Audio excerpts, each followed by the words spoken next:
Have you heard of virtual machines but aren't sure what they are? Today we're taking a look.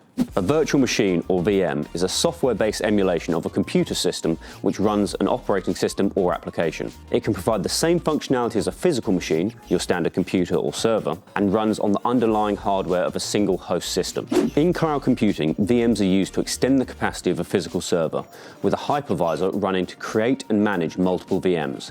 This process is known as virtualization. This hypervisor splits up all the hardware, that's your CPU, RAM and storage, so you can have one physical server and effectively split it up into multiple virtual machines, all doing different things. This is how multi-tenant public and enterprise cloud solutions work, with virtualization allowing multiple users to use the same hardware for different things, each with allocated VMs. The beauty of using VMs to share host hardware with others is that they are entirely isolated from each other, ensuring your environment has the utmost security. But what if your business doesn't want to share hardware at all? Well, VMs are also often used on single-tenant cloud solutions, which we call private cloud. This is where the underlying hardware itself is dedicated to one single user, and the VMs are allocated to the same user, increasing the capacity of the infrastructure without needing additional costly physical servers. There are two main types of VM: process virtual machines and system virtual machines. Process virtual machines are used to run a single process, like an application on a host machine. An example might be Java Virtual Machine, which allows operating systems to run Java applications